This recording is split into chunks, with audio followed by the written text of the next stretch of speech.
Hello, and welcome to the Village Chapel, an extension of the chapel, the Care Cottage, my office, the office that's on loan to me for a short period while I'm in seminary.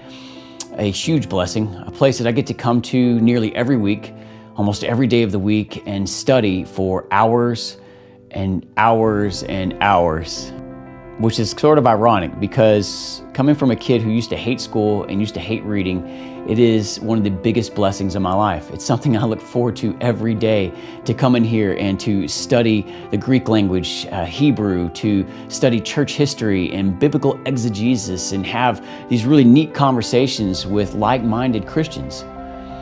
And you would think that the more I read, the better I would get at asking certain questions and answering certain questions. But truthfully, the more I read, the less profound my questions are because I tend to go back to the basics.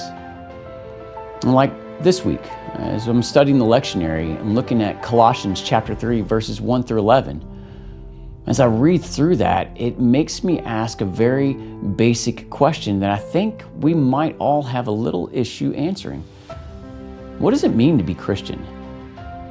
And I know that seems so simple, but how do we become Christian?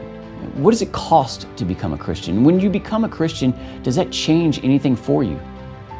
Does that change anything in your life or the lives of other people? I think one of the more profound questions that we could ever ask is like, what's the meaning of life? Now that's a question that philosophers and academics and other people from since the beginning of time have had issues answering. But I think that if you can answer the question, what does it mean to be a Christian? We can get closer to answering the question, what's the meaning of life? And I want to show that to you. I want to show that to you in 11 verses and, of course, other verses as well. And you'll have 3 opportunities to do that. We have our 8 o'clock Holy Eucharist service, our 9:30 family service, and the 11 o'clock traditional service. Really look forward to seeing you all this Sunday as we talk through some of the most basic yet profound questions of our faith.